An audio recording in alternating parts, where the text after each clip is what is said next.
I'm Adam Maness. And I'm Peter Martin. And you're listening to the You'll Hear It podcast. Daily jazz advice coming at you. Brought to you by Open Studio. That's right. So today, Peter, we have a question. Do you happen to know where our listeners might send us some questions? Yes, to you'llhearit.com. That's right. Or to, no, that's really the place to go. Yeah, you'llhearit.com. You can slip it under our door. We'll read it, I guess. We probably won't read it if you slip it under our door. No, this is a question. You can leave us a voice question, but this is a question that was typed out. Typed. On a keyboard. On a Smith Corona. So this is from a user, Matt. Matt says, Peter Eli, and Adam. do you know what a Smith Corona is? Never heard of it. Eli is our audio engineer. Eli's under the age of 40. Well under the age of 40. Eli's under the age of 20. He is. No idea. Okay. So Matt writes, Peter and Adam, great podcast. Thank you, Matt. Thanks for your diligence in spreading knowledge. I'm a drummer that's moving toward improving my vibraphone playing. That's very commendable. Yeah. This has been a liberating challenge. I've only had one Vibes gig so far. It was tremendously fun and terrifying. During the gig, I naturally observed the drummers playing. He was a total pro, but it got the gears turning. What do you two love in a great drummer? What are characteristics that are frustrating? What do drummers need to do more of / less of? Thanks, Matt. This is an easy one. I like drummers that buy rounds of drinks and food after the gig. I knew that was coming. I hate drummers that don't do that. I knew that was coming, yeah. Wow. Well, it's a great question. This is Matt? Mm-hmm. Matt, great question. For me, it's hard to separate what I think is great attributes of a drummer without thinking of specific drummers that I love to play with. Yeah. So it's sort of based around that. But I don't know that it's that different than any other musician. I think it's the same with every other instrumentalist. Yeah. But maybe, I guess he's asking something. Maybe we should unpack this and see if there is anything specific to drummers. Well, there are some things I think that are kind of exaggerated with the drums. Yeah. That are more noticeable than, say, with like a trombonist, right? Which are the two things that come to mind are dynamics and time. Right. So if a drummer has bad dynamics and bad time, to me it sticks out more than like a horn player. Because of the potential volume that they have with the instrument and the potential outsized influence they have on the time and being able to take control of that, it can be so much more influential than a trombone, for instance. Absolutely. And it's not that it's not important for a trombonist, but a trombonist is going to be harder for them to sort of take control of the time and the volume by the nature of the instrument. Right. I mean, a drummer can overpower an entire band if they want to. Right. And as a pianist, I play a lot of smaller jazz clubs with acoustic pianos. Yep. And acoustic drums, and if I'm playing with a drummer that plays, high up on a dynamic range, I feel kind of powerless against that. Yeah. Everything kind of becomes too big. Yep. That I want to make it. Now, if I play with, the drummer in my trio, Mr. Montez Coleman. Yes. I mean, incredibly dynamic drummer. Yep. Can play at a whisper, but with lots of intensity. So it really gives me way more room to work, and I have a bigger dynamic range. Yeah, and I think that the great drummers and the ones that we love to play with are the ones, it's not just about they play quiet. Right. It's they play dynamically. They play dynamically. Yeah, and by nature of the instrument, the piano's a very dynamic instrument as well. Yeah. But the drums is really, for most of the instruments that we come across, is potentially the most dynamic, I would say. It's got the biggest range. It's got the biggest combination of different. Look, the drums is a bunch of different instruments. That's the other thing. Yeah. You got cymbal, and they're all different. The cymbal, the bass drum. Some of them are beats. Sometimes they can use their hands on them. The diversity of the dynamics possible, and then the different combinations is almost infinite. So I would say that a great drummer has control over those things. And then not only, it's not like, oh, they don't play too loud for you. That's just like level one. Exactly. But it's like, no, they do play loud at the right time. When they need to. I'm thinking of the last trio gig I saw of yours here at Jazz at the Bistro was with Brian Blade on drums. Right. And I don't think there's anybody better at playing dynamically. Oh, yeah. At dynamic. Being able to read the vibe of the song and how loud he needs to be. He just puts in these tasty, big things that need to happen. And then, of course, he can be as quiet as a whisperer Right. and be there for you. And everybody always says, they're like, wow, Brian is such a good, he plays quiet so well. And I'm like, yeah, he does, but he plays medium so well. He plays loud so, like, he does That's them right. all. Yeah. And more importantly, he does them at the right place. Like, he plays, it's all part of one way of playing. Like, when people say he plays very quiet, it's because they've heard him play in a situation that calls for a lot of so-called quiet playing. Right. And they look at him, and because he's little, or, he's slender and his drums are small and stuff. And, and so they think, oh, he's just a quiet drummer. But don't get it twisted, as the kids are saying now, because when you play with him and you need that power and you need that volume, it's there. And that's really the dynamics I think we're talking about. It is. But I think people do go to that because, in my experience, playing quietly is kind of, that's level one of being a dynamic drummer. But so some people, they never get there. Exactly. To some drummers, they just are always at mezzo forte when they're swinging. Right. And that can be for a pianist, for a bassist, that can be a hard thing to deal with. Yeah. And I mean, I should have, just to clarify about level one, I mean, if you can play quietly well, like different grooves, that's way beyond level one. Yeah. I just meant that, like, playing at the right volume level, that's something that everybody needs to be thinking about doing. It's surprising how many good drummers lose sight of that we've worked with. It's like the dynamics they don't. And then, your other point is the same thing, I think, in our thinking in terms of time. Yep. Dynamics and time. I mean, I love both those things and so important for every instrument.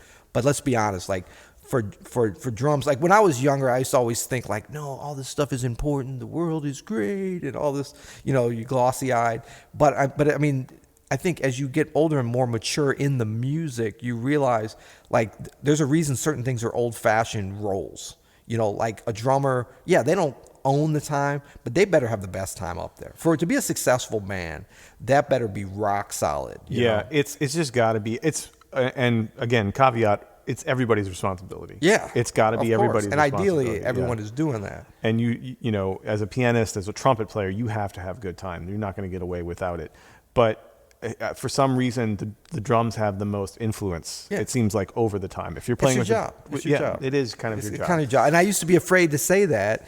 But I mean, just like for a piano player, certain things, then we're like, well, how come we have to count off the tune or like figure out the key with the singer? That's part of our job. Part of our job. And it's not that we're necessarily better, but we probably should be better because it's more about our instrument is suited to that role. Yeah, totally. And so the more we're within that, I mean, it's like the guy, the center in American football who's hiking the ball. I mean, we kind of all have a picture of what this person looks like. Usually, they physically. can't be 180 pounds. They cannot be. Yeah, they cannot be. Yeah. I mean, unless it's like Pee Wee League or what do they call it? I mean, even that. Those kids are huge. Yeah, but I mean, it's like the guy who hikes the ball can't, when they huddle up or when they go for the coaches meeting, can't be like, how come I don't get to score touchdowns and throw the ball? That's not your job. That's not your role. That's not your role. Yeah, stay in your lane a little bit. And I think time is one of those things that has to be there with the drummer. I prefer, if you're going to have any weirdness in time, I prefer to lean forward a little bit. Yeah. Never drag. Lean forward. Always rush. Lean forward is okay because I lean forward for sure. But yeah, never let that time slip. And then, can we talk about, he didn't ask about pet peeves on drummers, but we can throw that in, right? Oh yeah, of course. Okay. So when you do lean in, as you so euphemistically say, rush, and then you realize it, don't pull back then. You've already committed the sin. You planted your flag. You planted your flag. Don't pull it up and try to change it. Like you throw the discus, it's been marked already. You can't pull that back. Yeah. You have another chance to throw on the next tune. But just because I think that the pulling back always has an adverse feeling. I mean, the rushing really. Yeah, of course we're going to try not to, but when you think about all the great live recordings and studio recordings, where if you go back and check it, then you don't even notice it. Some really famous bands. Yeah, you don't even notice it because the energy it kind of matches. Not feel first, yeah, for sure. But the dragging you do notice. The dragging you'll notice, yeah. And pet peeves, I'm going to say, and this is also again true for every musician, but something that can be devastating. When you're trying to keep time is a drummer that overplays. That's like filling every chance they get. I mean, it's in some. Just keep talking. I'm going to do the example and see if you can concentrate. No, I mean, listen. Okay, that's what I'm talking about. Really? Oh, you can't even get one sentence out? No, I mean, jeez, man, I can't. See, this is what I'm saying. There are some people can get away with it. Yeah, they're definitely like. I mean, Well, there's a time for there's it. a time for it. That's based exactly upon what the soloist is playing. Totally, usually, yeah. Right? If the soloist is trying to interact with you, Yeah. if the vibe of the music you're playing is very interactive and everybody's sort of adding stuff as they're going, Yeah. that's cool. But if you're playing a B flat blues and the bass player's trying to lay it down, Yeah. chill. Exactly. Play the groove. You know. I think to answer the question in terms of what do we look for in a drummer, it would be number one, Listen. Yeah, that's what the drummer. But it's no different than anybody else. Yeah. But again, the drummer can have such an influence on the busyness. Totally. That it's even more important. Hey, listen, and if you're doing it right, if you're listening, you can play as much as you want, right? Like, Yeah. I've seen, I got to see, I literally was in the front row at the Vanguard for Paul Motion, and he played through everybody's solo in a way that was so beautiful And appropriate. Yeah. And it just lifted the entire band. But that's because he was a master listener, Right? Of like world class caliber listener. So that's what it takes. A little side note on Paul Motion. That's where I learned my carry-on only travel technique on the road from Paul Motion. He hipped you back in the mid 90s. Oh. Yeah, mid 1990s. By the way, yeah, he was a master. It was like, it wasn't like, when you get on your stagecoach. Yeah, it was 1890s. Yeah. And no, he was. I remember meeting him on the road, and like, of course, I knew who he was, and had followed him, and was like, geeked out on meeting him and all these great musicians when I first was doing my thing. And he was like the only musician, I mean, old or young or any generation, that I'd ever seen do this, where he would only have a carry-on. And this was a time, it wasn't like now where they weigh the bags and stuff. Like, you could bring 100-pound duffel bag. We used to do that. We used to do the Joshua Redman Quartet circa 1995, 96. It's ridiculous. 90s. We used to have a joke. Brian Blade would he'd only bring one bag, a duffel bag. Uh-huh. We all had duffel bags, but this thing, it was like he was going to college, and we called it the Walrus. The name of his bag was the Walrus, and he had this is a true story. All these clothes, he'd bring books. Like art books, coffee table books, like heavy books on like Frank Lloyd Wright, architecture. So Brian Blade. And then a record player and records he would bring. But I mean, it didn't matter because you could check. It was just the number of bags. You could check it as heavy as you wanted, and there was no charge or anything. I love Brian Blade is like OG jazz hipster. Man, he's totally so OG. great. Yeah. Yeah. And so, we all had the big duffel bags, and then I met Paul Motion, and then saw and he would always look slick on the gigs, but he'd wear like a black shirt and black pants. I mean, like, it was very kind of New York, Yeah. It wasn't super innovative, but it was like, he always looked good and appropriate, for the gig. But yeah, he only had this little carry-on, and I was like so amazed, and I was always like, man, that's impossible. We got the Walrus and Junior Walrus and all this. But years later, I started doing it, and that's been like a game changer. Should we do an episode on travel? Yeah, we should. Okay. We've done it before, but we could always expand on that, especially maybe we'll do that. tips like that. Yeah, but I first got it from Paul Motion. Big shout out, Paul. So, man, one more thing that comes to mind before we leave this one that I think is probably, we were talking about roles, right? Yeah. I think one of the most important roles that the drummer has, and that really great drummers are masters of, is marking the form. You know what I mean? Like, this is Can I get an amen? Amen. This is something that all great drummers talk about a lot, and that's knowing the form of the tune, but really letting everybody in the band know where it is. Right. Marking, the different sections, marking the top of choruses. It sounds remedial, but it's an important part of that role. Man, Greg Hutchinson. Totally. That dude, I mean, I learned how to really know forms from playing with him. I'm so eternally grateful. And I mean, he would vibe too. Like, if he thought you were starting, he'll get a certain posture as he's playing. Like, I don't think I've ever, I mean, all the times I've played with him, I don't think I've ever heard him not knowing what the form was. Yeah. I mean, it's crazy. I mean, we all kind of lapse out. It's a kind of consistency that it has to be like a part of your personality. And then you have to commit to the grit of doing it all the time. But I think, to your point, you have to believe how important it is as a drummer to do that. Just like knowing the time, playing with dynamics. I think it's a crucial part of it. And here's what happens when you mark these forms, when you become really good at on a Hutch level. I mean, no one's at the Hutch level, but as you kind of put importance on this, all of a sudden the tunes start playing themselves. Oh, yeah. You know what I mean? The solos start playing themselves. You're making everybody better around you. Everybody's better around you. You sound better. The audience all of a sudden is clapping and into it, because you're taking any kind of ambiguous crap that is not crucial to the song.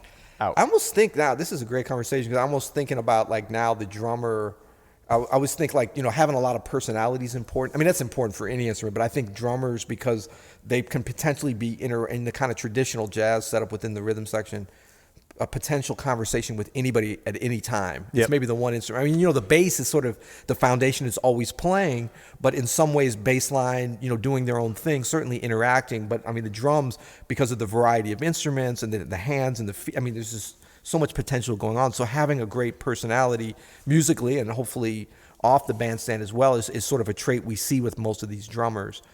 Colorful personality and interesting, and being able to have those cool somebody that you'd have a great conversation with. It's going to be the same thing on a bandstand. I mean, let's be honest. Piano players can get away with being nerds. That's right. That's just the truth. It's almost like a requirement. I'm trying to buck the trend, yo. But we can try as much as we want. Yeah. We will always be sort of the nerds of the band. That's just how that kind of goes.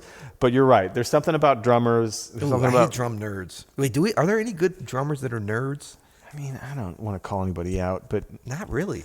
the thing is like drummers tend to have a lot of personality. They got a lot I of don't know personality. if those things go hand in hand. But And it's like, I played a couple weekends ago with Terry Lynn Carrington, the great Terry Lynn Carrington. Yeah. And it's like, not a lot of female drummers. And, but she's like this, she's just like not a nerd, I mean, it's just there. I mean, she's such all these elements that we're talking about, you're talking about like really command of the time, and commitment to that. And if it she understands those. I mean, she's a great teacher too. So I think she's thought these things out and stuff. But I mean, these elements, you brought up earlier Montez Coleman. I was just looking at that, multi-million view Roy Hargrove New Morning, famous YouTube video of Strasbourg Saint Denis.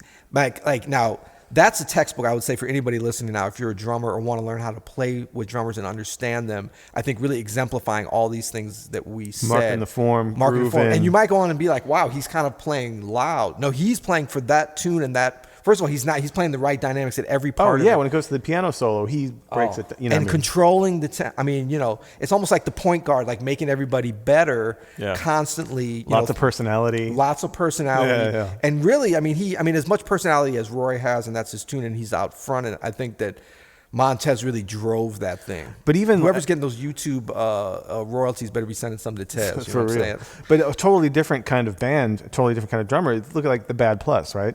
Dave King, like that guy, his whole personality is kind of that band. Absolutely. And he's doing all these, dynamically, he's playing these like sick grooves. They sound like trap grooves or whatever, but like he's playing them at a perfect volume for what's going on around him. We didn't need to even say that. We should have just named Montez Coleman, Dave King, Brian Blake, Greg Hutchinson, Ulysses. We can just name all like these drummers that we play with that have it. But I think that I think we broke it down though nicely in some things. And there's such a variety of, and I think if you go back, I never had a chance to play with Elvin Jones, but I heard him play live several times. Could have used a little more personality. Yeah, exactly. But you're gonna, Tony Williams. It's like you're gonna see all these same things. Well, we hope this answers your question, Matt. Kudos to you for going in on the vibes, man. I think that's something that every drummer should. We'll talk about that on another one. Really experiment with, because you got to learn a little piano. As a percussionist, but you got those skills already. You got hopefully those chops, as a percussionist. So the vibes is just it's inconvenient because a lot of places don't have them. But it should not be at this like accessory, auxiliary level instrument. I think it's mainly just because it's inconvenient. Last time I played the Vanguard with Warren Wolf was playing with Christian McBride. Yeah. And like the first day we were going down there, oh no, I don't think I noticed the last day after the gig we're hanging, and he's like, man, I got to go take the vibes back. I was like, where? He's like, I got to go walk them down 7th Avenue to Smalls because I borrowed them from them this week. And it's like such a super inconvenient. Yeah, and it's not like a piano where it's standardized in there, but I think it should because it's a great instrument. Yep. So if you would like to ask us a question, you can go to you'llhearit.com. You can leave a voice message. You can leave a written question. What else we got? We're doing a little video. I don't know when this is gonna be up there. We're experimenting with a little bit of big shout out to our fans on YouTube. Yeah. Because you brought up a good point. I still don't understand it. People like to listen to watching podcasts on YouTube. Do they though? Some people are just stuck on YouTube. It's because you get on there and you watch. Oh, this is cool. I can't draw away. So we're gonna put it up there. A little experiment. Yeah, we're gonna do a little experiment this week and. The podcast audio love. We always gonna have love for the podcast. That's the genesis. That's the beginning and the end. It's the ideal way to listen to a podcast is audio only. But some people do like the YouTube podcast. So I think people will be surprised when they see how much we're like, doing different things. Well, I mean, it'll be good. You can kind of see what it looks like. We keep it real. You know what I'm saying? really. And we can talk about podcasts. You can go to iTunes, it's now called Apple Podcasts. Yep. Which, a lot of you are listening to us. You can also listen to us on Spotify, of course, Google Podcasts. But if you want to leave us a rating and review, go to the Apple Podcast, because we're putting them there. We're not putting them there. They're putting them there. Yeah. That's where we're able to go see them easily. It's kind of like Podcast Central for us. Podcast Central. So even if you listen, and we had a nice one yesterday. I don't know if you even knew about this. Yeah. Oh, no, I don't usually check. Well, me neither. But once we get to this segment of the program, I somehow check. You can leave us a rating and review. 7 stars. But this one, and you can give it a title, which is cool. So the title of this review is Jazz Reality Show. What did I just say? We're keeping it real. That's pretty real. Yeah, and this is 5-star review. Okay. And it's from David Elaine from the United States of America. It's so funny how they put that as the United makes us sound so important. The United States of America. Yeah. A great real-life, day-to-day view of the jazz music world, ranging from great performance tips, love the 7 ways to end tunes. That was a popular episode of ours. Yeah. We got back at the piano. Yeah. Do more of those. To life lessons, gritting through, gig preparation, interaction with others that provide a glimpse into the monumental effort of practice and learning to provide a 45-minute set, and have helped me as a budding musician set objectives and expectations. That's pretty Thanks nice. for the great podcast. Yeah. That's nice. That's cool. Actually, that's 7 ways to end a tune. You did a little blog post on that, I believe. I did, yeah. There is a blog post up on openstudio.network.com/blog where you can check out a PDF of that 7 ways to end a tune. Awesome. Yeah. I think we did it all. Until tomorrow. You'll hear it.